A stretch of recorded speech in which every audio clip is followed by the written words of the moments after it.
महाराष्ट्र राज्याचे सन्माननीय मुख्यमंत्री श्री देवेंद्रजी फडणवीस साहेब आणि माजी मुख्यमंत्री कैलासवासी अजितदादा पवार साहेब यांचा जयंतीच्या निमित्तानं महाराष्ट्र राज्याच्या वतीनं छत्रपती शिवाजी महाराज महाराजस्व अभियान शिबिराचं आयोजन करण्यात आलेलं आहे।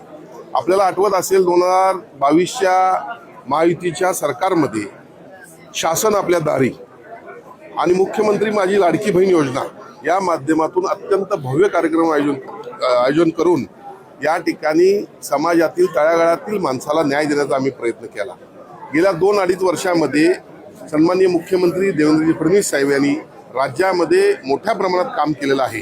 हे काम होत असताना परत एकदा सर्वसामान्य माणूस विविध योजनांपासून बाजूला राहू नये या माध्यमातून या विचारातून 22 तारखेला संपूर्ण 288 मतदारसंघामध्ये मुख्यमंत्र्यांच्या वाढदिवसानिमित्त आणि अजितदादांच्या जयंतीच्या निमित्तानं भव्य कार्यक्रमांचं आयोजन केलं असून यासाठी आज ही महायुतीची बैठक या ठिकाणी आयोजित केली होती आणि सर्वांनी असा निर्धार केलेला आहे की कोणत्याही परिस्थितीमध्ये भव्य प्रमाणामध्ये हा कार्यक्रम आम्ही यशस्वी करू। कोल्हापूर जिल्ह्यातील सर्वच अचूक घडामोडींसाठी डिजिटल कोल्हापूरच्या सर्वच प्लॅटफॉर्मला लाईक, फॉलो, सबस्क्राईब करा।